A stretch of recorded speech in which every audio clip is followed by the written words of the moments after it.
Yem thëv asman të zemin këngë, tasmë mëngë të suj me dije. Yem thëv asman të zemin këngë, tasmë mëngë të suj me dije. Suyod रोशम हंग द मंग अद कसब मंग अद कुस में दिए। अस्सलामु अलैकुम नाज़रीन, सुबह बखैर। ज़िंदगी की एक नई सुबह आप सबको मुबारक। दुआ यही कि अल्लाह करे कि हम सब की ज़िंदगियों के गुलसिता में हमेशा फूल खुशियाँ खिलती रहे। आमीन या रब्बुल आलमीन। नाज़रीन, दुआ की जब हम बात करते हैं, कहते हैं ना कि खूबसूरत ज़िंदगी जो है खुद ब खुद नहीं बनती, बल्कि उसकी तामीर रोज़ाना की दुआओं पर ही होती है। हालांकि तकदीर जो है वो अल्लाह ताला के इख्तियार में है, लेकिन दुआ मांगने का हक उन्होंने हमें दिया है, क्योंकि दुआ ही तो है जो तकदीर बदलने की ताकत रखती है। हालांकि नाज़रीन, दुआ का कोई रंग नहीं होता, लेकिन जब ये रंग लाते हैं ना तो ज़िंदगी रंगीन भी हो जाती है और खूबसूरत भी, क्योंकि दुआ जो है सबसे तेज़ रफ्तार चीज़ है। ये दिल से ज़ुबान तक का सफ़र बाद में तय करती है, पहले ये अल्लाह ताला तक पहुंच जाती है। नाज़रीन, दुआ यही कि मुझे कुन से कर तू करीब तर, मुझे अपने दर की गदाई दे। मुझे कुन से कर तू करीब तर, मुझे अपने दर की गदाई दे।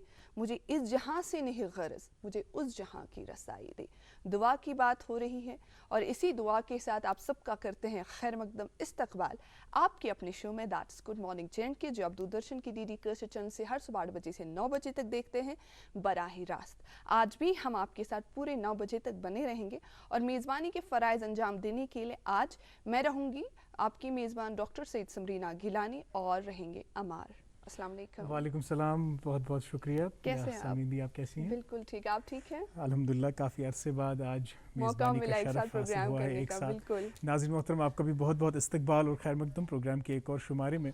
और जिस तरह समरीन दीदी दुआओं की बात कर रही थी, तो हमारी लबों पर भी आज सुबह यही दुआ कि तू है मुहीत बेकरां, मैं हूँ ज़रा सी आबजू, या मुझको हमकिनार कर या मुझको दरकिनार कर। आप सभी नाज़रीन खैरियत से होंगे, ये हमारी तवक्को है। और दुआ आज भी यही कि अल्लाह ताला आपको अच्छी सेहत में रखे, तंदुरुस्त रखे, कामयाब व कामरान रखे। जिस तरह की समरीन दी ने कहा कि दुआओं में बहुत असर होता है, और हम ज़िंदगी में देखें तो एक मखसूस दौरानिए के लिए हम इस दुनिया में आते हैं, फिर इस दुनिया से चले जाते हैं। लेकिन कामयाबी की जो असल परिभाषा है, क्योंकि काफ़ी सारी डेफिनेशंस हैं, कामयाबी एक सब्जेक्टिव चीज़ है, लेकिन हम असल कामयाबी की बात करें तो असल कामयाबी ये है कि इंसान जब इस दुनिया से चला भी जाए तो उसका काम, उसके इखलाक, उसके नेक आमाल उसको हमेशा लोगों के दिलों में ज़िंदा व जावेद रखें। और ऐसी ही एक शख्सियत के बारे में आज हम प्रोग्राम में बात करने वाले हैं, उनकी शख्सियत के मुख्तलिफ़ पहलुओं के बारे में बात करने वाले हैं। खैर, वो शख्सियत तो हमारे साथ है नहीं, आज इस दुनिया में है नहीं, लेकिन उनका काम, उनका बॉडी ऑफ वर्क, उनका स्टेचर इस तरह का है कि ताअबद उनको याद किया जाएगा और ताअबद वो लोगों के दिलों में ज़िंदा रहेंगे। वो कौन है वो शख्सियत, उसका तजस्सुस ज़रा अभी बरकरार ही रखते हैं। कुछ अपडेट्स प्रोग्राम के आगाज़ में ही हम आप तक पहुँचाते हैं वेदर, ट्रैफ़िक के हवाले से। तो आप जिस तरह से मानूस हैं कि कल शाम को ही मौसम ने करवट इख्तियार कर ली कि तेज़ बारिशें, तूफ़ान और इस तरह के मौसमी हालात, शदीद मौसमी हालात, और आज के लिए भी यही पेशगोई है। महकमा मौसमियात ने कहा है कि light rain to thunder showers अक्सर व बेशतर इलाकों में JNK के हो सकते हैं। और टेम्परेचर की बात करें तो श्रीनगर में ज़्यादा से ज़्यादा 30 डिग्री सेल्सियस, कम से कम 19 डिग्री सेल्सियस रहने की तवक्को है। जम्मू में ज़्यादा से ज़्यादा दर्ज हरारत 34 डिग्री सेल्सियस और कम से कम 25 डिग्री सेल्सियस रहने की तवक्को है। वहीं ट्रैफ़िक कंट्रोल रूम से जब हमने सुबह राब्ता कायम किया तो उनकी इत्तला के मुताबिक श्रीनगर जम्मू कौमी शाहराह पे बड़ी गाड़ियों को श्रीनगर से जम्मू की तरफ जाने की इजाज़त होगी, छोटी गाड़ियाँ दोनों अतराफ़ से चल सकती हैं। श्रीनगर लेह जो है वो क्लोज्ड है, बंद है, किसी भी गाड़ी को किसी भी समत में चलने की इजाज़त नहीं होगी। श्रीनगर मुगल रोड की बात करें तो उस पे बड़ी गाड़ियों को शुपियाँ से राजौरी की तरफ चलने की इजाज़त होगी और छोटी गाड़ियाँ जो हैं दोनों अतराफ़ से चल सकती हैं। ताहम आपसे गुजारिश यही कि जब भी घर से निकलें इत्मीनान से ड्राइव करें और स्लो स्पीड में ड्राइव करें, जल्दबाजी ना करें सड़क पे, क्योंकि जल्दबाजी का खमियाजा फिर हमें भुगतना पड़ता है। एक्सीडेंट्स की खबरें आए दिन अखबारात में शाया हो जाती हैं। और जब हम घर से अपने वर्क प्लेस की तरफ निकलते हैं, जैसे आप ये प्रोग्राम देख कर निकलेंगे, तो अगर जल्दबाजी में निकलते हैं तो कहा सुनी भी हो जाती है, कुछ ऐसी चीज़ें भी हो जाती हैं, एक दूसरे से अनबन हो जाती है, तो फिर पूरे दिन वही मूड रहता है, मूड ख़राब हो जाता है दिन का। इसलिए दिन की शुरुआत अगर अच्छी होगी तो पूरा दिन इंशाल्लाह अच्छा गुजरेगा। जी, थैंक यू अमार जी, सही बात है, well begin is half done, that's true. जैसे अमार साहब जिक्र कर रहे थे कि आज यू से प्रोग्राम यू शू specially dedicated to that personality. नाज़रीन, जैसे हम कहते हैं कि हज़ारों साल नरगिस अपनी बेनूरी पे रोती है, हज़ारों साल नरगिस अपनी बेनूरी पे रोती है, बड़ी मुश्किल से होता है चमन में दीदावर पैदा। 1940 में सांबा डिस्ट्रिक्ट के परमंडल गांव में एक ऐसी दमदार आवाज़ ने जन्म लिया जिन्होंने डोगरी ज़बान को, जिनका कंट्रीब्यूशन सुनहरे हरूफ से हमेशा लिखा जाएगा। नाज़रीन, मदर ऑफ मॉडर्न डोगरी कहलाने वाली साहित्य एकेडमी इनाम याफ्ता खातून, जिनको मेरी कविता मेरे गीत जैसे मजमूए पर साहित्य एकेडमी इनाम से नवाजा गया 1971 में। हम बात कर रहे हैं पद्मा सचदेव जी की, जो 4 अगस्त को वो आवाज़, वो दमदार शख्सियत जो 4 अगस्त को हमेशा के लिए खामोश हो गई। नाज़रीन, अगर हम उनकी कंट्रीब्यूशन को लेकर बात करें, सर्विस को लेकर बात करें, शायद हमारे पास वो अल्फाज नहीं हैं, शायद वो हमारे पास शब्द नहीं हैं कि उनकी कंट्रीब्यूशन को, उनकी सर्विस को बयान किया जाए। 2001 में उनको पद्मश्री से नवाजा गया। 2007 और 8 में मध्य प्रदेश गवर्नमेंट ने उन्हें कबीर सम्मान से सम्मानित किया।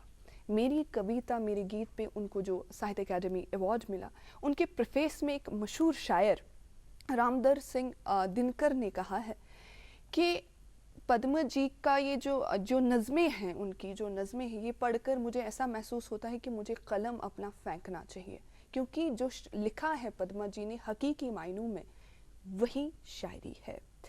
नाज़रीन, आज का प्रोग्राम जो है ये एज ए ट्रिब्यूट है उनकी पर्सनैलिटी को, क्योंकि उनका जो स्टैचर है, उनकी जो सर्विस है डोगरी ज़बान के अलावा हिंदी ज़बान की और भी, वो अपने आप में एक मिसाल है। और उसी सर्विस की वजह से हमेशा वो हम में, हालांकि ज़ाहिरी तौर वो हमारे बीच में तो नहीं है, लेकिन हाँ उनकी कंट्रीब्यूशन, उनकी सर्विस और उनकी शख्सियत जो है हमेशा ताअबद हमारे साथ जिंदा जावेद रहेंगी।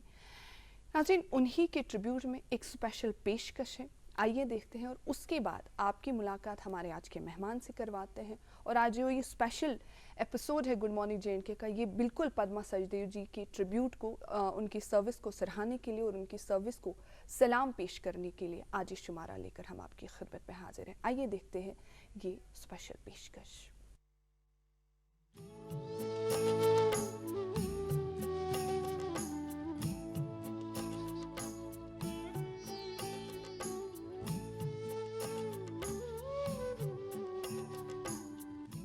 मेरी अखरें दी उम्र इन्नी होवे जे अगला जन्म आऊं जदों दुनिया चावां तां उन्हें की पढ़ां, उनते बारे लिखां, चेता करां अपना पिछला जन्म। कनेही ही आऊं अदूं ते कनेही आऊं मेरे अखरे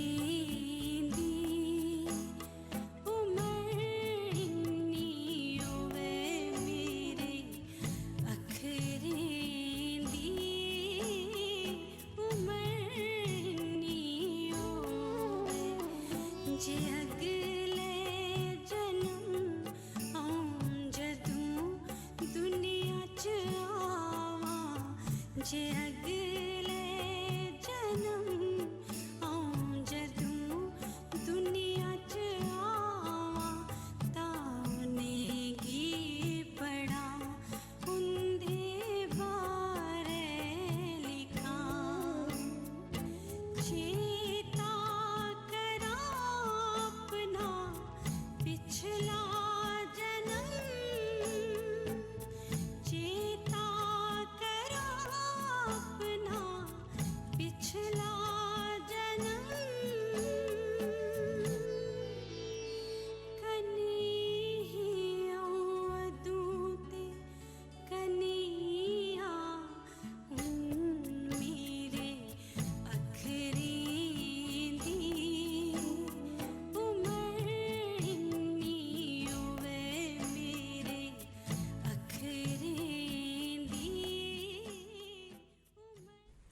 वेलकम बैक नाजरीन, प्रोग्राम गुड मॉर्निंग जैन के देख रहे हैं आप, जो हर दिन हर सुबह हम आप तक 8 बजे से लेकर 9 बजे तक पहुंचाते हैं। आज प्रोग्राम के आगाज़ में ही ये खुसूसी पेशकश पद्मश्री पद्मा सचदेव जी के बारे में, जिस तरह के समरिंदी ने आगाज़ में ही जिक्र किया, ये पूरा प्रोग्राम आज उन्हें ही ट्रिब्यूट पेश करने के लिए है।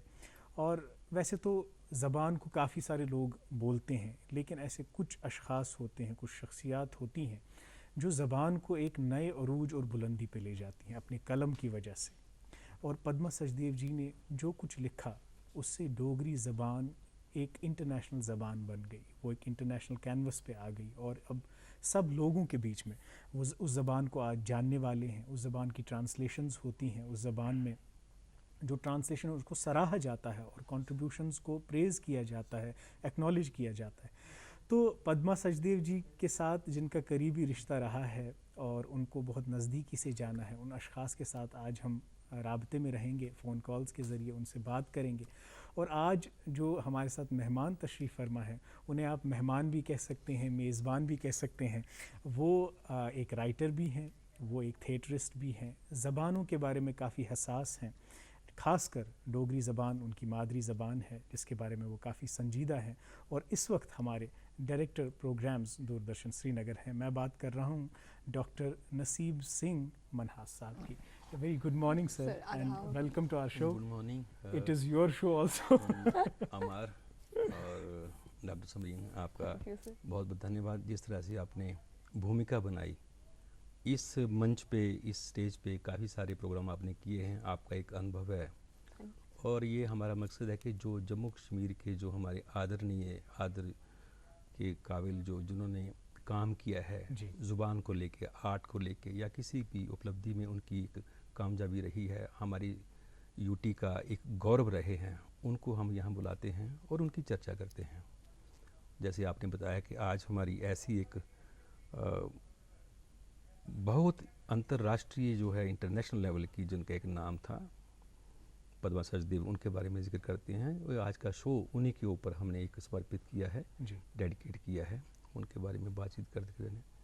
और मेरा तो उनके साथ संबंध जब मैं +2 में था तब उनके संपर्क में आया, तो मैं अपने गीत लिखता था, तो उनको वो मेरे को उन्होंने बड़ा होते हुए देखा हुआ है जी।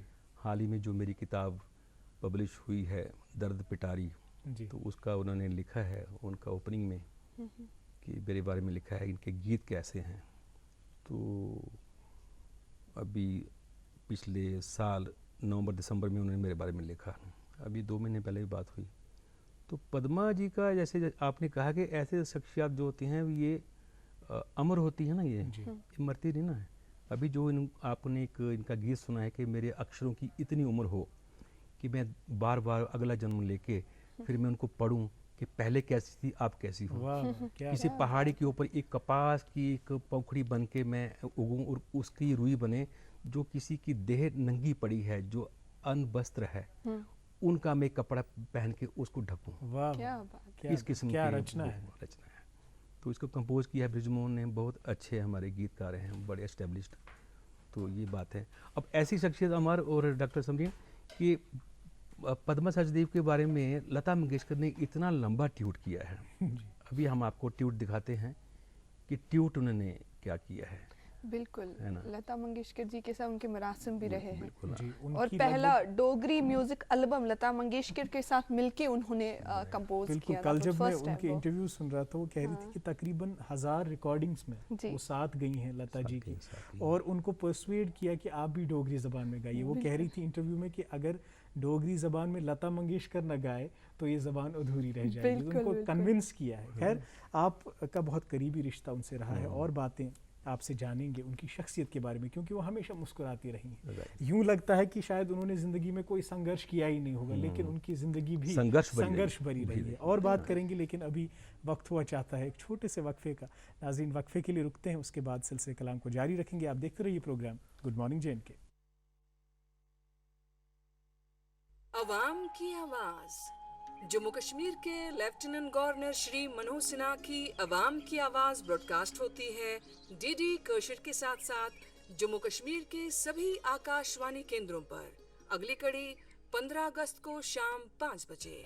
सुनना न भूलिए, अवाम की आवाज़। जम्मू कश्मीर का हर दिल अजीज शक्ति सरिया, जो सिर्फ बिलेट्स के जरिए ही तैयार होता है। शक्ति सरिया, मार्क ऑफ क्वालिटी।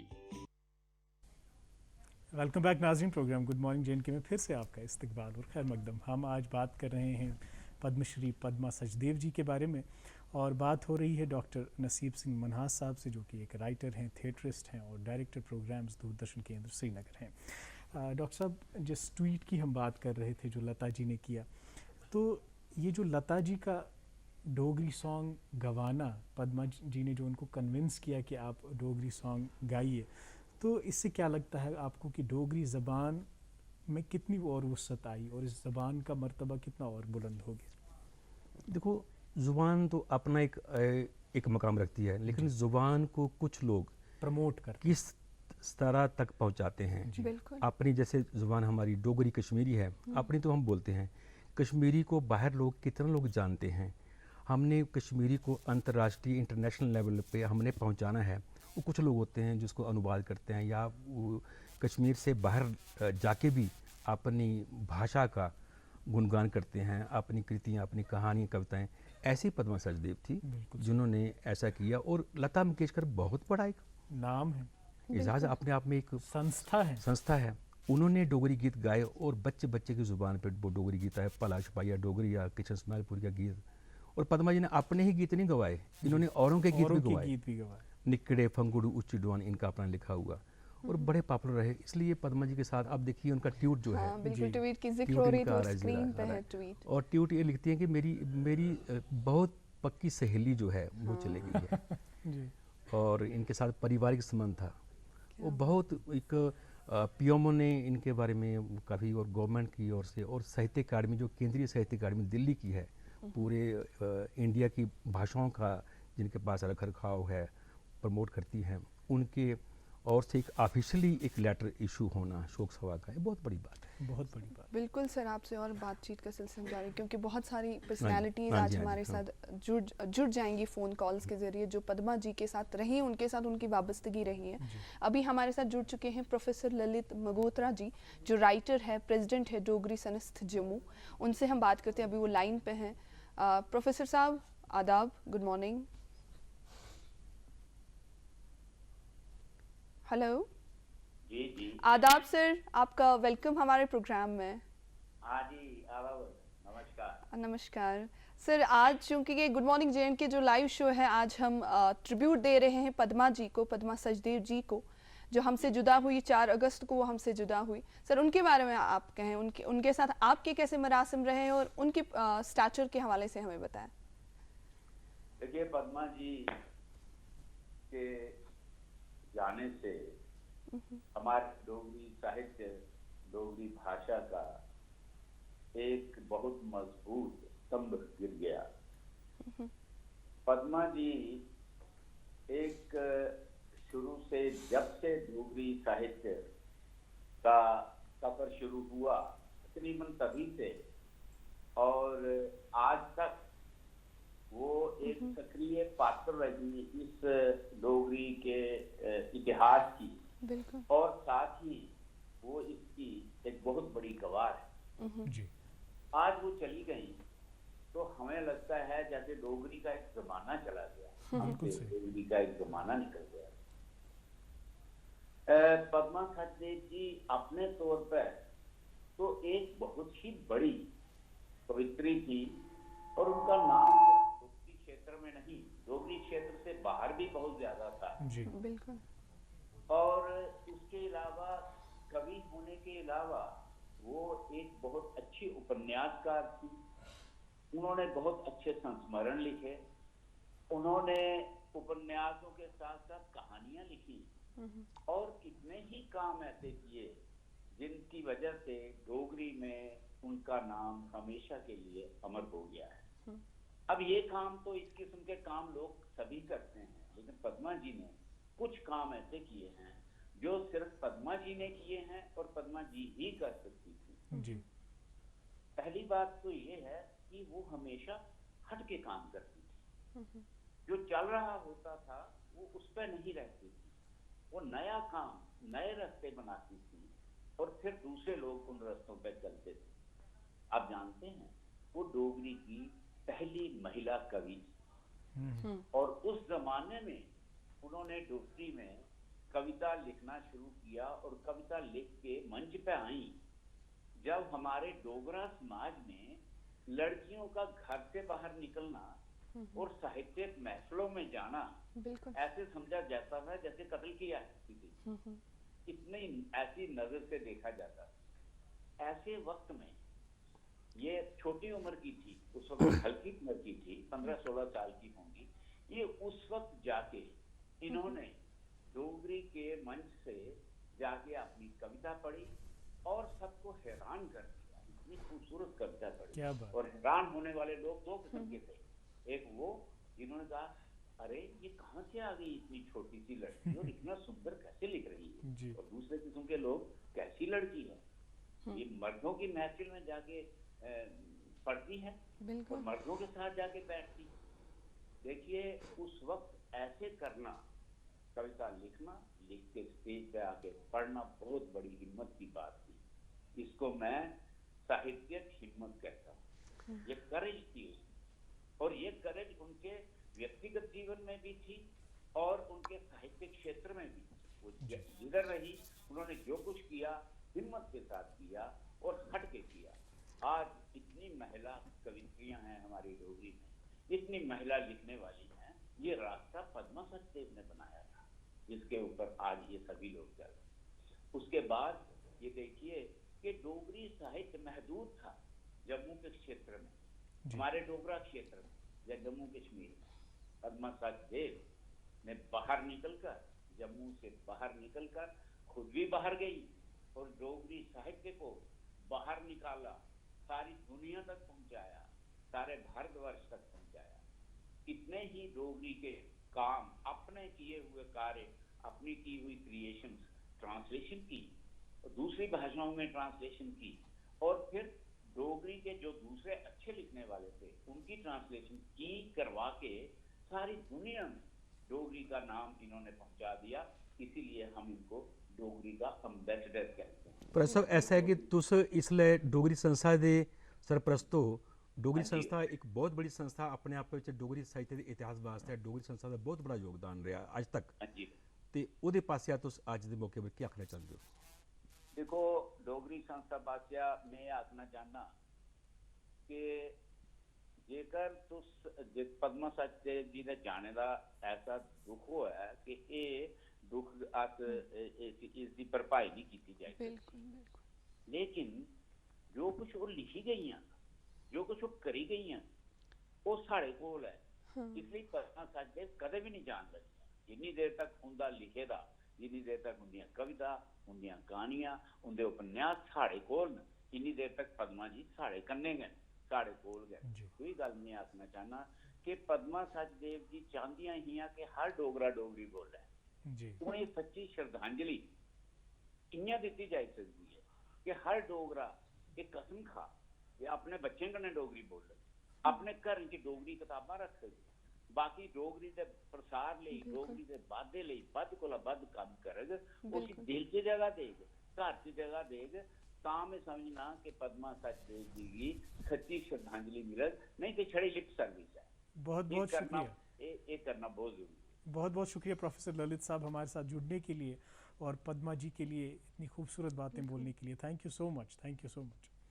नाज़रीन मोहतरम, जैसा कि प्रोफेसर ललित जी ने कहा कि न सिर्फ उन्होंने खुद डोगरी ज़बान में लिखा, बल्कि एक बड़े कलमकार, एक बड़े शायर की अज़मत ये होती है कि वो नई पौध को इंस्पायर करती है। आज जो हम तानीसी आवाज़ें देख रहे हैं डोगरी ज़बान में, ये इस वजह से हैं क्योंकि खुद पद्मा जी ने उनको इंस्पायर किया है, मोटिवेट किया है। खैर, एक और शख्सियत से हम जुड़ते हैं फ़ोन कॉल के ज़रिए। हमारे साथ फ़ोन लाइन पे इस वक्त जुड़े हैं श्री निवासन जी, ये सेक्रेटरी हैं साहित्य एकेडमी दिल्ली। हेलो हेलो, आदाब sir, welcome to our show, welcome to good morning JNK. Sir, आप जानते हैं कि आज के प्रोग्राम को हमने वक्फ किया है पद्मश्री पद्मा सचदेव जी के लिए, तो क्या ऐसे अवसाफ हैं, क्या ऐसी क्वालिटीज़ हैं उनमें, क्या उनका कंट्रीब्यूशन है जो उनको बाकी राइटर्स से अलग करता है? पद्मा जी एक बड़े डोगरी कवि तथा उपन्यासकार है, सब हम जानते हैं जी। वे एक डोगरी और हिंदी ये दोनों भाषा के बीच में एक बड़ा वारधी भी है जी। मतलब एक ब्रिज की तरह काम किया है। क्या बात। और ये साहित्य अकादमी के आप सब जानते हैं साहित्य अकादमी के मात्र सदस्य भी है, यानी साहित्य अकादमी एक हाईएस्ट ऑनर जो दिया जाता है एक स्तर की लेखक को, भारतीय लेखक को, वो पद्मा जी को मिला है। मेरे हिसाब से डोगरी में ये दूसरी लेखक है जिनको ये मात्र सदस्य मिला है जी। और पद्मा जी बहुत कम उम्र में साहित्य अकादमी के पुरस्कार भी मिल चुका है, जो जब उनको मिला है तब उनकी उम्र थी सिर्फ 31 साल। और डोगरी की पहला महिला है लेखक, महिला लेखक जिनको साहित्य अकादमी पुरस्कार मिला है। बिल्कुल सही। और पद्मा सचदेव जो है डोगरी भाषा की प्रथम आधुनिक कवियत्री भी मानी जाती है, जो हिंदी में भी लिखती है जैसा मैंने कहा। और पद्मा जी लोक कथाओं और लोक गीतों का भी समृद्ध वाचिक परंपरा से प्रेरित होकर अपना कवि व्यक्तित्व बनाए हैं। और वो मेरी कविता मेरे गीत जो है जिनको साहित्य अकादमी ने पुरस्कार दिया 1971 में, और बहुत सारे भारतीय भाषाओं में भी उसको साहित्य अकादमी ने अनुवाद किया। और इस तरह की लेखक की और भी पुस्तक आना चाहिए, मतलब नेशनल लेवल में पता होना चाहिए। ऑलरेडी पद्मा जी जो है पूरे भारत में सभी भाषाओं की लोग भले डोगरी में और हिंदी में लिखती है, लेकिन पूरे भारत देश में उनका जो विस्तृत रूप में उनका जो विस्तार रूप में एक लेखक की जो पहचान है वो बहुत कम लोगों में दिखाई देती है। राव साहब मैं डॉक्टर नसीब सिंह मनास बोल रहा हूँ। हाँ जी, हाँ जी, हाँ जी। तो आप एक साहित्य अकादमी के सेक्रेटरी हैं जो पूरे भारत की भाषाओं का संरक्षण जिनके पास है, प्रमोशन आप करते हैं और रखरखाव करते हैं।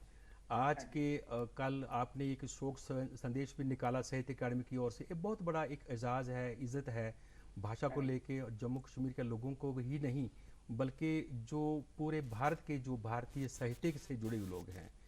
ऐसे मौके पे साहित्य अकादमी की ओर से आप इनके बारे में क्या कहेंगे? हाँ जी, मतलब ये देखिए वो और दूसरी एक खास ये मेरा व्यक्तिगत रूप में पद्मा जी का मेरा परिचय है 1993 से, जब हम बहुत यंग दिल्ली आए थे। वो एक व्यक्तिगत की बोलना चाहे तो वो हमेशा मेरा हिंदी सुधारते रहती थी जब भी दफ्तर आती, मतलब उनके आखिरी दिन तक वो कोशिश वो हमारी मतलब अपना बेटा की तरह मुझे मानती थी। और वो जब भी मेरा हिंदी में कोई त्रुटियां होती है बिगिनिंग में तो बहुत ही मेरा सुधारते रहती थी।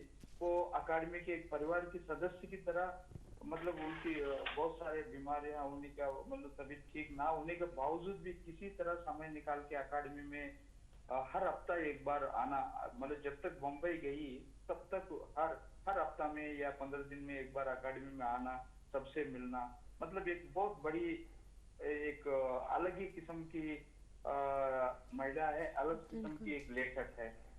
और उनकी जो साहित्य में है, हम सब जानते हैं कि भारतीय स्त्री के हर्ष और विषाद, विभिन्न मानवभावों और विपादों के स्थान मिला है। और ये निरंतर अपनी भाषा के लिए काम करती थी।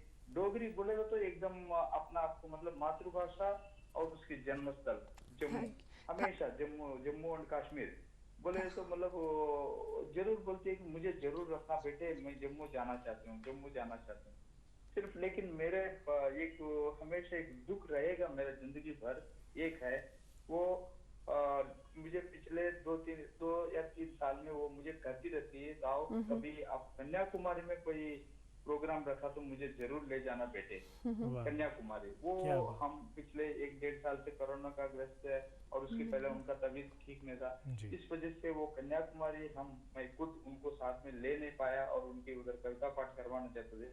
वो हमेशा मुझे जिंदगी भर एक सोचते रहेगी। पद्मा जी का जो आखिरी इच्छा है मैं कर नहीं पाया, लेकिन बाकी सब जगह उनका कविता पाठ हुआ है और अकादमी में मतलब उनकी अलग ही आदर है। उनकी मतलब बहुत सारे लेखक आता है, लेकिन पद्मा जी का तो एक अलग किस्म का एक पहचान है।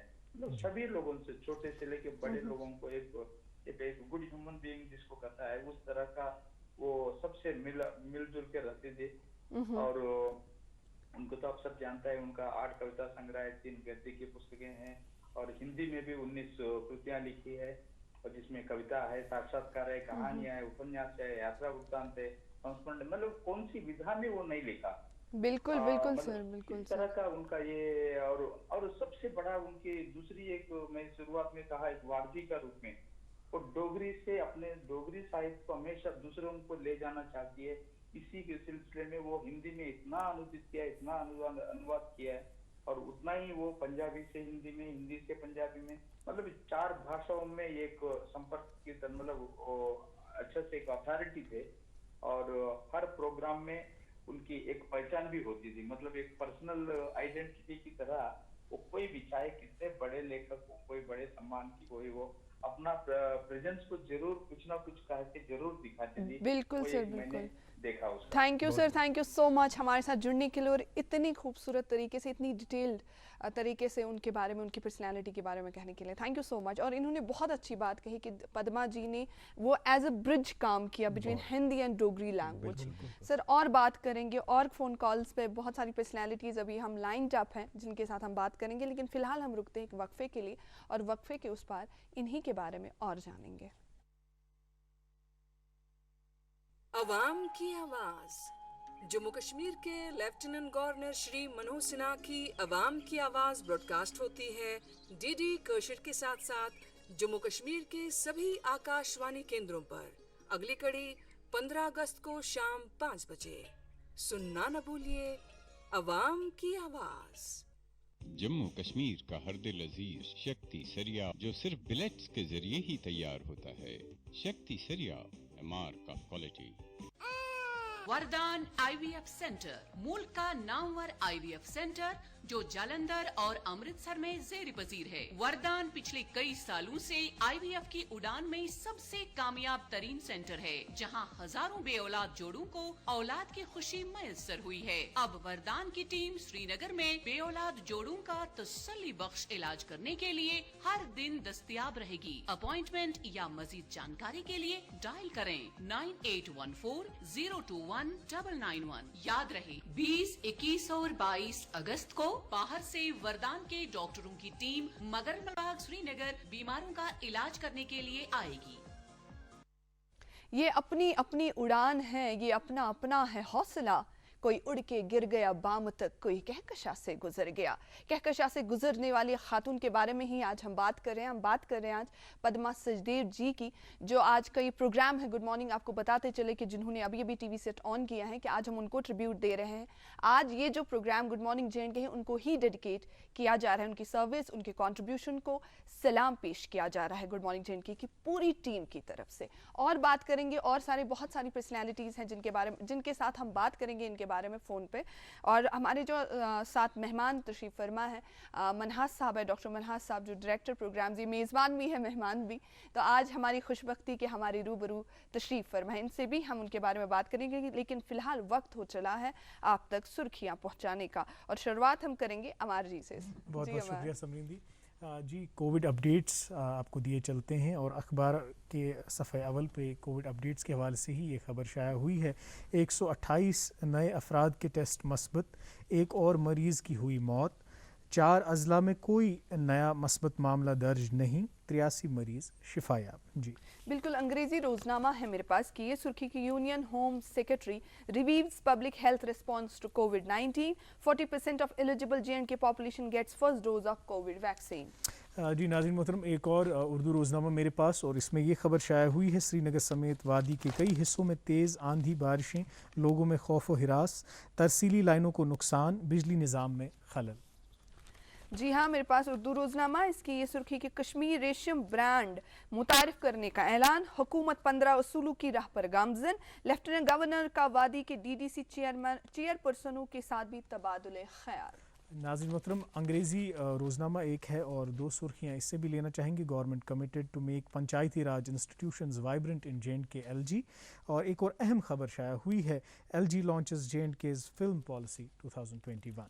जी हाँ, मेरे पास अंग्रेजी रोजनामा इसकी ये सुर्खी विद द पीपल उन्वान के तहत कि joint efforts by agro forest scientists, senior forest experts and environmentalists can help in rejuvenation of agro forest resources in J and K. ये थी सुर्खियाँ जो हम आप तक पहुँचा रहे थे। जी अमार साहब। जी सुर्खियाँ तो हो गई, और भी लोग हमारे साथ इस वक्त फ़ोन लाइन पे जुड़े हुए हैं, और डॉक्टर मनहास साहब से भी और बात करनी है। डॉक्टर साहब, हमने हर जो जिस भी मेहमान से बात की उन्होंने उनके कंट्रीब्यूशन के बारे में बात की, डोगरी ज़बान की खिदमत के बारे में बात की, लेकिन जो उनका व्यक्तिगत जीवन है, क्योंकि आप उनसे मिले हैं, आप उनके पास साथ बैठे हैं, आपने बातें की, हमने ये भी सुना है कि वो बहुत एक कॉन्वर्सेशनलिस्ट थी, किस्से कहानियाँ सुनाती थी, तो कैसा तजुर्बा आपका रहा? सबसे बड़ी बात जो है उनकी हर इंसान ने सीखनी चाहिए कि अंदर बिल्कुल जो है वो बाहर दिखाती हैं जी, बेवाकी से, और उस मकाम पे अपने आप को ले जाती हैं कि जो ज़मीन से जुड़ के ऊपर उठता है। क्या बात। मसलन जो बच्चा मादरी ज़ुबान नहीं बोलेगा तो वो क्या बोलेगा। उनको हमेशा ये कोफ्त रहती थी, उनको बड़ी अंदर से एक दुख होता था कि माएँ बोलती हैं कि बच्चा क्यों नहीं बोलता डोगरी, कहती नहीं जी वो हिंदी बोलता है तो हम भी हिंदी बोलते हैं, तो उसके ऊपर वो सख्त होती थी। कहती जो कश्मीरी बच्चा है कश्मीरी क्यों नहीं बोलेगा, पंजाबी बच्चा है पंजाबी क्यों नहीं बोलेगा, बाकी जो इंग्लिश हिंदी तो बच्चों को बाद में आनी है, लेकिन जो मादरी ज़ुबान है जी, उसका आपने जैसे अपनी माँ का सम्मान करते हैं, हाँ, ऐसे ही उस ज़बान का भी सम्मान है। बिल्कुल सही। ये बहुत बड़ी क्लियर थी, वो सामने बोलती थी, और उन्होंने अपनी ज़ुबान को और भाषाओं में, जैसे राव साहब ने बताया, कि अनुवाद करके लोगों तक पहुंचाया। जी, जब हम अपने ही दायरे में बात करेंगे, किसी को क्या पता है हम क्या हैं, तो उसको ट्रांसलेशन करना बहुत ज़रूरी है। एक बहुत बड़ा संदेश दिया उन्होंने, और अपनी उनकी पर्सनालिटी ऐसी थी कि सादा कपड़ा पहनना, कोई ऐसा नहीं कोई दिखावा, उनका चेहरा ही ऐसा था। कुछ ऐसे चेहरे होते हैं जी जो कैमरा उन तक अपने आप आ जाता है। सर और बात करेंगे, बहुत इंटरेस्टिंग गुफ्तगू है और उनके बारे में जानेंगे, लेकिन फ़ोन लाइन पे हमारे साथ एक, जैसा कि पद्मा सचदेव जी के बारे में हम बोल रहे हैं कि उन्होंने मुख्तलिफ ज़बानों को जोड़ा और ज़बानों से जुड़े जो लोग हैं उनको भी जोड़ा, क्योंकि ये खुद ब खुद एक सिलसिला जुड़ जाता है। फिर ऐसे ही एक नामवर और मुक़्तदर कलमकार फ़ारूक नाज़की साहब हैं जो इस वक्त हमारे साथ लाइन पे हैं। ये न सिर्फ एक राइटर हैं बल्कि farmer director all India radio और दूरदर्शन भी रह चुके हैं। हेलो जी, अस्सलाम वालेकुम फ़ारूक साहब। वालेकुम अस्सलाम। सर आज चूँकि पद्मा सचदेव जी हमारे साथ नहीं हैं, लेकिन उनका काम, उनकी खिदमत को हम जानते हैं, सराह रहे हैं इस वक्त प्रोग्राम में भी और सराहते रहेंगे। आप किस तरह से उनको याद करते हैं? मैं इस तरह से याद करता हूँ कि मुझे जैसे कोई आवाज़ दे रहा है जम्मू की पहाड़ियों से मुरली बजा के, और कह रहा है कि प्रेम रुत आई काली घटा छाई। वाह वाह वाह, क्या बात। वो ऐसी आवाज़ थी, वो ऐसा ही एक शख्सियत थी जिसके लॉफ्टर्स में जिंदगी थी। वाह बात। और उसके वो कह आज भी मेरे कानों में गूंज रहे हैं। क्या बात है। आपको मैं ले जाऊं माजी की तरफ, मैं काफी उम्र रसीदा आदमी हूँ। 82-83 बरस जी चुका हूँ, तो मैं आपको ले जाऊं कोई 50s के एंड पर, यानी 1969-58 की तरफ ले जाऊं, जब पद्मा सचदेव से मेरी पहली मुलाकात कश्मीर पोस्ट के दफ्तर में हुई। शमीम उनके साथ थे, उनके बड़े परस्तार थे। शमीम साहब हमारे बहुत ही बड़े नाक़िद, बहुत ही बड़े अदीब, बहुत ही बड़े पार्लियामेंटेरियन, बहुत ही बड़े मुक़र्रिर। तो उनकी सोहबत में और वसीम साहब की सोहबत में मैंने पहली बार देखा है पद्मा सचदेव को। पद्मा सचदेव का एक कोइंसिडेंस है कि उसका और मेरा डेट ऑफ बर्थ एक ही है। अरे क्या बात है। ईयर ऑफ बर्थ, डेट नहीं है, year of birth. Year of birth same एक ये, तो मेरी हम उम्र भी थी जी। उनके मिजाज में एक वो चुलबुलापन भी था और एक खास संजीदगी भी थी। संजीदगी ऐसी कि वो फिदा हो गई डोगरी जबान पर। डोगरी को वो अपना सब कुछ समझती थी, हालांकि उसमें हिंदी में भी जब कुछ लिखा तो उसकी पढ़ाई हुई। सबसे सामान उनको मिला अपनी डोगरी की वजह से, और डोगरी की वो मैं कहती हूँ ना, वो शहीद डोगरी हो गई। और सारी उम्र उन्होंने एक जहाद किया डोगरी को रिकॉग्निशन देने के लिए। और हमेशा उन्होंने इस जबान के लिए, मैंने अपने कश्मीरी में ऐसा कोई फिर भी नहीं देखा जबान का, बिलखुसूस खवातीन में इतनी बड़ी जबरदस्त औरत थी। क्या बात। और वो दूसरा कश्मीरी के साथ उसका जो मिजाज मिलता था कश्मीरी जबान के साथ। हब्बा खातून तो वो रिसाइट करती थी महफिलों में। हब्बा खातून का कलाम बड़े शौक से पढ़ती थी और उसी अंदाज से पढ़ती थी, और तलफ़्फ़ुज़ भी इतना अच्छा जितना जम्मू के कश्मीरियों में मैंने नहीं देखा है तलफ़ुज़ जितना उसका अच्छा था। और वो हबा खातून के वो अंदर बतून में झांकने वाली शायरा खुद थी। और आज जब फिल्मों की दुनिया में बात कीजिए तो लता जी ने उनके गाने गाए, और फिर डोगरी की पहली फिल्म में उन्होंने गाने लिखे भी गाए भी।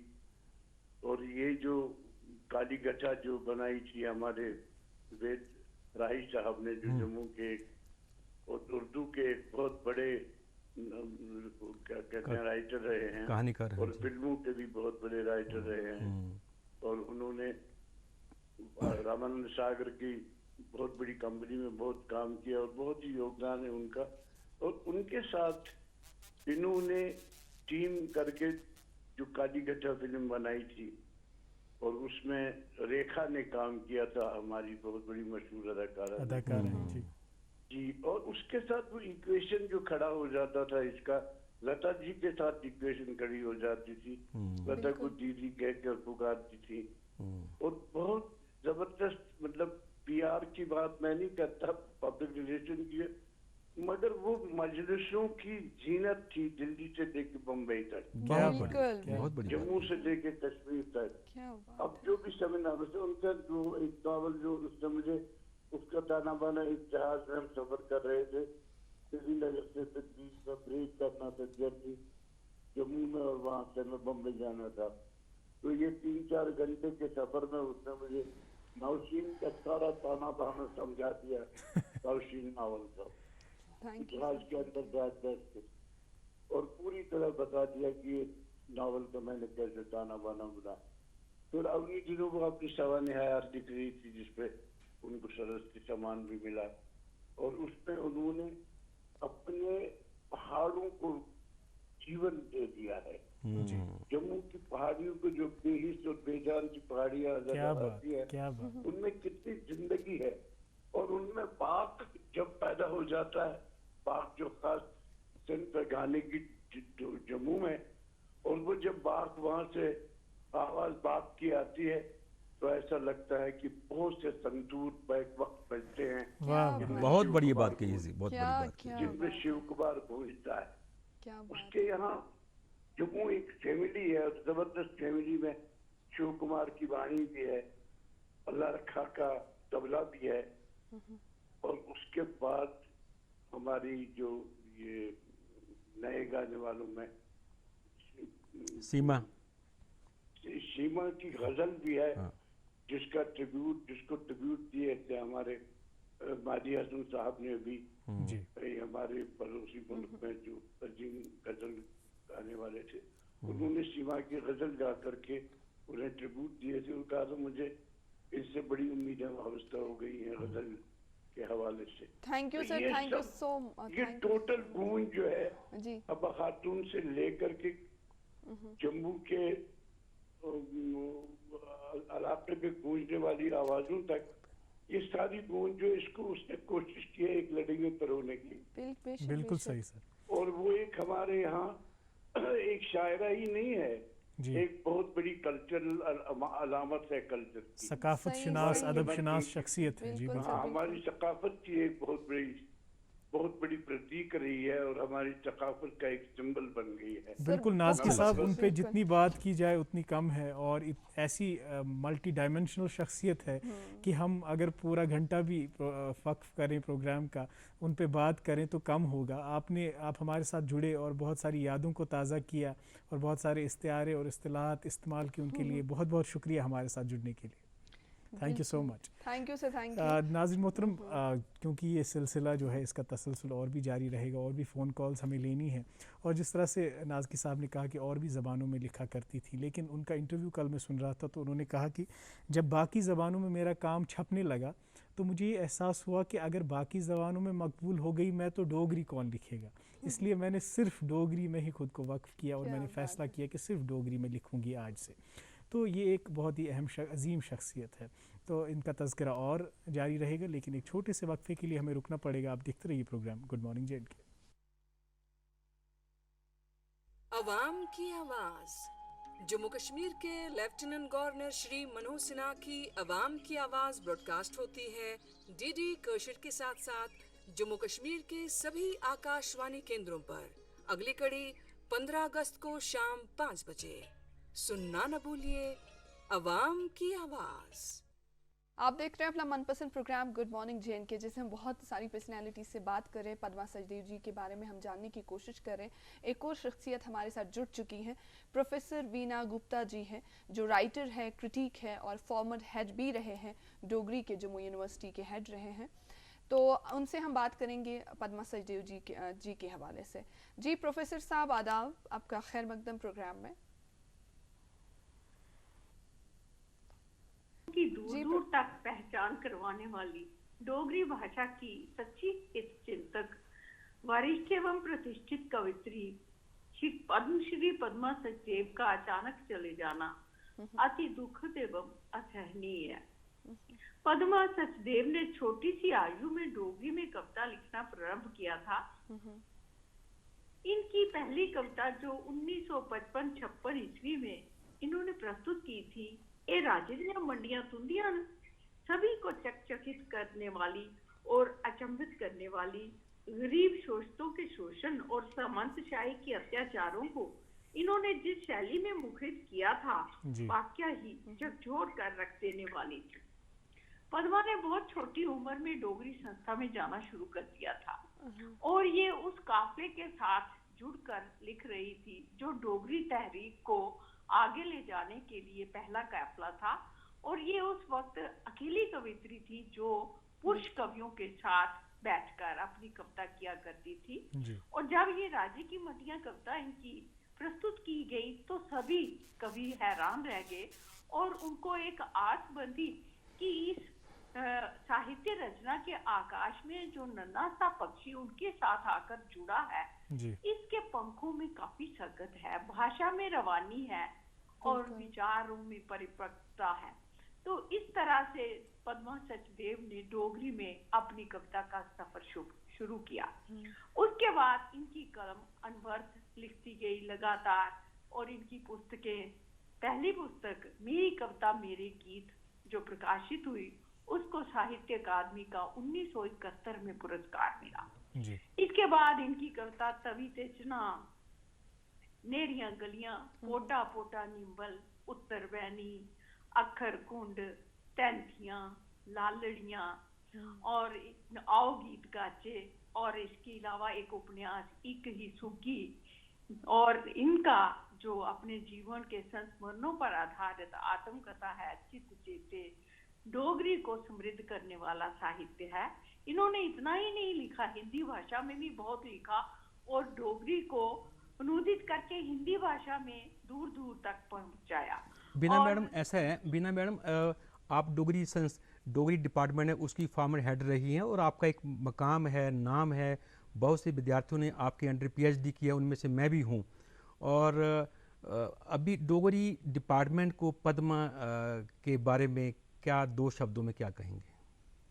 मैं डोगरी डिपार्टमेंट में ये कहूँ कि पद्मा जब भी जम्मू आती थी तो जम्मू में एक चहल पहल सी मच जाती थी और बहुत रौनक सी हो जाती थी।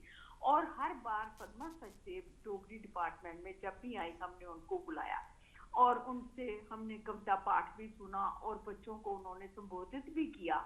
और हर बार जो उनकी बात सुन करके बच्चे बहुत ही प्रसन्न होते थे और बड़े आकृष्ट होते थे और पद्मा को बुलाने से ऐसे लगता था कि डिपार्टमेंट में एक बहुत बड़ी हस्ती आई है और जो डोगरी की सच्ची परिचायिका है और ये एम्बेसडर है डोगरी की। बहुत बढ़िया। वीना जी, दिल तो करता है कि और आपसे जाने पद्मा जी के बारे में, क्योंकि उनकी शख्सियत ही इतनी चेयरफुल और जॉयफुल थी कि जहाँ जाती थी खुशियाँ बिखेरती थी। आज हमारे साथ जुड़ने के लिए गुड मॉर्निंग जैन के प्रोग्राम में बहुत बहुत शुक्रिया आपका हमें वक्त देने के लिए। हमारे साथ और भी कॉलर्स हैं जिनसे हमें बात करनी है पद्मा जी के बारे में।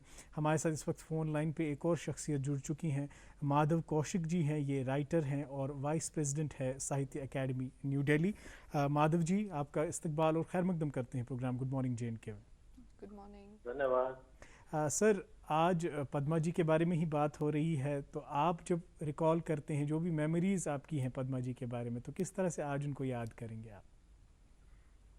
पद्मा जी सिर्फ डोगरी की लेखिका नहीं थी मेरे विचार से। जी। पद्मा जी पूरी भारतीय 24 भाषाओं का प्रतिनिधित्व करती थी और भारतीय महिला लेखन को उन्होंने बड़ी ऊंचाई पे पहुंचाया। सही। उन्हें साहित्य अकादमी का इनाम मिला और इसके अलावा कोई ऐसा बड़ा पुरस्कार नहीं था जो उन्हें नहीं मिला। उनकी शख्सियत में सबसे बड़ी बात ये थी कि वो नए से नए लेखक को उतने ही प्यार से, उतने ही सम्मान से मिलती थी। साहित्य अकादमी की फेलो होने के नाते वो हमारी बड़ी सम्मानित सदस्य तो थी, उन्होंने हमें बहुत प्रेरणा भी दी है और उनके मार्गदर्शन में हमने बड़े काम किए।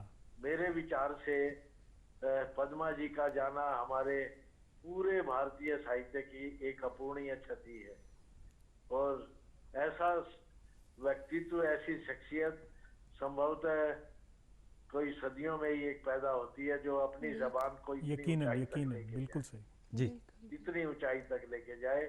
उन्होंने हिंदी और डोगरी के बीच में एक पुल का भी काम किया। वाह वाह, बहुत बिल्कुल बिल्कुल। और उन्होंने दोनों भाषाओं को इतने नजदीक से लेके आई और कोई ऐसी विधा नहीं थी साहित्य की जिसमें उन्होंने नहीं लिखा जी। उनकी सारी किताबें हिंदुस्तान की हर जबान में अनुवाद हो चुका है और उनके पढ़ने वाले, चाहने वाले पूरे हिंदुस्तान में। बहुत thank you sir, thank you हमारे साथ जुड़ने के लिए और इतनी खूबसूरत तरीके से उनके बारे में बताने, क्योंकि ये तो पॉसिबल नहीं है कि 1 घंटे में उनके शख्सियत को बयान किया जाए। ये तो दरिया को कोसे में बंद करने वाली बात हो गई। आपका सर बहुत बहुत शुक्रिया हमारे साथ जुड़ने के लिए sir. Thank you sir. Manhas ji, जब हम उनकी पर्सनल लाइफ और पर्सनल जर्नी के बारे में बात करते हैं, जैसे अम्मा जी ने भी कहा कि वो हमेशा रहती थी, जॉली जॉली रहती थी, लगता नहीं था कि उनका संघर्ष इतना या उनकी लाइफ में भी कुछ कोई गम नाम की चीज रही होगी या स्ट्रगल की होगी। और हमारे ऐसा है, कुछ लोग ऐसे होते हैं जिनको देख के ना आदमी लगता है यार मैं किसको मिला हूँ, आदमी का दिल बुझ जाता है, बुझा बुझा यार, डिमोटिवेट हो जाता है। हाँ। कुछ लोगों से ऐसे मिलते हो सुबह, यार उसको मिलके मन खुश हो गया, मेरा दिल शुभ हो गया। ये ऊपर वाले की ओर से ऐसे कुछ लोग बनाए जाते हैं, पॉजिटिविटी ना, इनको देख के जैसे दिल खुश हो जाता है। सही। इनकी गोदी में बैठने का मन होता था, इनके चरणों में, इनके पाँव में बैठने का मन होता था। इनको मतलब लगे कि इस सामने मिले, पता नहीं क्या कुछ हमको मिल गया। पहली नज़र में जब आपको वो मिलेंगे पहली बार, लगता है कि समझीन बोलती है कि तो मेरे को बड़े पुराने, मैं इनको जानती हूँ, यार मेरे को बड़े पुराने जानती है। हमारा बोलता है ये तो मेरी अपनी है।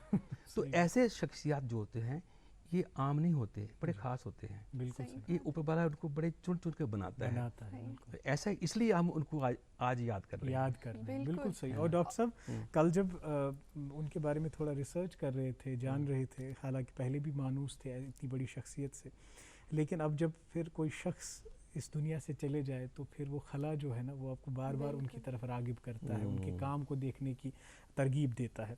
तो कल मैं देख रहा था कि जब श्रीनगर के बारे में उनसे पूछा गया कि श्रीनगर से आपका क्या रिश्ता है, तो उन्होंने कहा कि एक बार मुझे ट्यूबरक्लोसिस की बीमारी से डायग्नोस किया गया।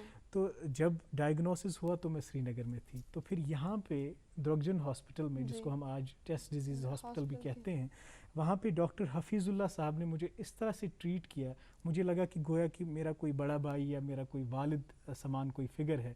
इस तरह से उन्होंने मुझे ट्रीट किया और उनके उस मदद को, उस तिबी इमदाद को मैं कभी नहीं भूलूंगा। उन्होंने जिक्र किया है क्योंकि वो रेडियो कश्मीर जम्मू जो आजकल AIR कश्मीर है, वहाँ वो उनकी नौकरी थी।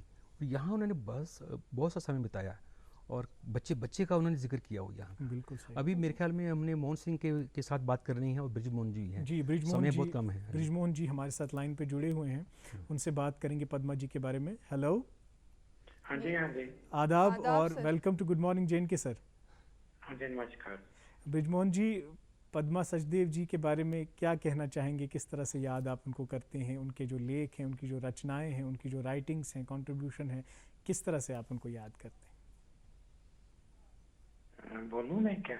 हाँ बोलिए। जी आप बोलें। हाँ जी, पद्मा सचदेव जी मेरी मतलब बहन जैसी थी और मैंने उनके लिए मतलब बड़े सारे उनके जो गीत हैं, उनके कंपोजिशन, चाहे वो गीत हैं, चाहे फ्री वर्स उनकी पोइट्री है, उनको भी कंपोज किया। और वो मेरे से बड़ा स्नेह करती थी और वो उनके जब भी वो कोई गीत लिखती तो मुझे फोन करके सुना देती, ब्रिजमोहन मैंने ये गीत लिखा है, क्या बात, क्या तो वो मतलब मुझे सारा गीत सुनाते हुए मैं कहता हूँ कि भाई या तो मुझे पेन ले ले दो, कि भाई कहते नहीं तुम बाद में लिख लेना, मैं अभी सुना रही हूँ। तो वो कोई भी गीत लिखती तो मेरे से वो शेयर करती थी। मैं ये कहना चाहता हूँ कि वो एक तरह से मेरी गुरु भी थी। उसकी वजह ये है कि भी डोगरी की पहली किताब जो मेरे घर में थी तो वो उन्हीं की किताब थी, मेरी कविता मेरे गीत। जो किताब उन्होंने मेरी सबसे बड़ी सिस्टर जो उनके साथ पढ़ती थी तो उनको दी थी, तो वो घर में वही किताब थी, तो सुबह शाम मैं वही किताब पढ़ता रहता। तो मुझे बड़ी हैरानगी होती कि हमारी भाषा में कितना अच्छा लिखती हैं, और मतलब बार बार उनको पढ़कर तो मुझे ये लगा कि भाई ये ऐसा कैसे लिख पाती हैं। ब्रिजमोहन जी ऐसे आपकी बात को हम थोड़ा सा यहाँ विराम नहीं देना चाह रहे, आगे ही उसको बढ़ा रहे हैं। आप बड़े अच्छे लेखक हैं, और अभी कार्यक्रम के स्टार्ट में ही, शुरू में ही हमने जो आपका कंपोज किए हुई इनकी फ्री वर्स कविता मेरे अखरें दी उम्र इन्नी होवे, ये बहुत एक शाहकार आपने जो रचना उनका संगीतबद्ध की है, इसके बारे में मेरे ख्याल में जब पहचान आती थी क्या डूब के आपने इसकी कंपोजिशन की है, इसके बारे में कहिए जरा। इसके बारे में बताओ। जी जी जी सर। जी ये मैंने जो पहली वर्ष रचना को कंपोज किया तो वो पद्मा सटे जी की ये रचना थी। देखिए शब्द कितने अच्छे हैं। मेरी अखरी दी उम्र इन्नी होए जे अगले जन्म आऊं जदों दुनिया चा तां उन्हें की पढ़ा उनके बारे लिखा, चिंता करा अपना पिछला जन्म कने ही आऊं अतू ते कने ही आऊं। बहुत बढ़िया, बहुत बढ़िया। मैं सोचता कि कितनी सुंदर कल्पना है, क्या ख्याल है, क्या तखय्युल। तो मुझे इतना अच्छा लगा तो मैंने सोचा कि ये सचमुच इसे गीत में नहीं लिखा जा सकता। ऐसा भाव अगर गीत में लाना हो तो मैं खुद भी कवि हूँ, तो मैं भी इसको मीटर में या छंद में जैसे आप कहते हैं कि भाई लिखना बड़ा मुश्किल था। तो मुझे ये कविता हमेशा मतलब मजबूर करती थी कि मैं इसको बनाऊं। मैंने 2-3 बार ट्राई किया इसको कंपोज करने की, मुझे असफलता ही मिली। तो एक दिन मैंने सोचा मुझे मेरी मम्मी क्या करते थे कि भाई ग्रहण में ना पढ़ाई करनी चाहिए, विद्या आती है ये वो। मैंने सोचा मेरी विद्या ही चाहिए। मैंने एक दिन सूरज ग्रहण लगा था तो मैंने ये इसको उस दौरान मैंने इसको बनाने की कोशिश की, और मैंने देखा कि भाई जैसे खुद वो सारी रचना फ्री वर्स में बनानी जो है बनना शुरू हो गई, और तो मैंने पद्मा जी को सुनाया। ब्रिजमोहन जी आपसे और बात हो पाती लेकिन वक्त इजाजत नहीं दे रहा है। बहुत बहुत शुक्रिया हमारे साथ जुड़ने के लिए प्रोग्राम गुड मॉर्निंग जैन के में। सर हमारे कुछ सेकंड्स बाकी हैं आपसे कंक्लूडिंग रिमार्क। अभी एक्चुअली मोहन सिंह से हमने बात करनी थी। नहीं सर उनका कॉल नहीं लगा, स्विच ऑफ आ रहा है। अच्छा उनका switch off. Concluding remark, concluding Padma ji के बारे में कंक्लूडिंग हम क्या कर सकते हैं, ये तो कंक्लूड हो नहीं सकती। तो इनका है कि एक ऐसी जिस भी व्यक्ति को ये मिली होंगी वो बोलेगा कि मेरे को बार बार मिले। क्या बिल्कुल जो कविता इनकी पढ़ेगा वो बोलते हैं बार बार। इनका एक उपन्यास है अब ना बनेगी देहरी। उपन्यास देहरी जैसे ना बाल विधवा हो जाती थी लड़कियां, तो उनकी सारी उम्र उनकी शादी नहीं होनी, उनको क्या क्या सहन करना पड़ता था, फिर संघर्ष उनका छोटी सी उम्र में यंग अगर विडो हो जाए बड़ी लंबी उम्र होती है। Thank you sir, thank you so much. सही कहा आपने कि इनको कंक्लूड नहीं किया जा सकता, लेकिन क्योंकि ऐसी शख्सियत जो हैं वो सदियों में एक बार जन्म लेती है और इनकी हयात जो होती है वो हजारों सालों पर मुहित हुआ करती है। सही। और समरीन दीदी जो उनका पैगाम रहा है पूरी जिंदगी में वो ये है कि आपकी जो अपनी मातृभाषा है, मादरी ज़बान है, अगर आप उसको नहीं बोलेंगे तो वो ज़बान ही नहीं बल्कि उस ज़बान के साथ जो जुड़ी तहजीब और सकाफत है वो भी ज़बान पजीर हो जाएगी। मुझे लगता है यही आज पैगाम रहेगा हमारा। आपका नाजरीन बहुत बहुत शुक्रिया। मिन्हाज साहब आपका भी बहुत बहुत शुक्रिया। आपको बधाई, आपने बड़ी अच्छी सी तरह से प्रोग्राम को। थैंक यू सो मच, आपकी गाइडेंस, एबल गाइडेंस के तहत thank you sir, thank you. नाजरीन आपका भी बहुत बहुत शुक्रिया हमारे साथ बने रहने के लिए। इंशाल्लाह हाजिर खिदमत फिर होंगे आपका मनपसंद शो लेकर जिसका नाम है गुड मॉर्निंग JNK।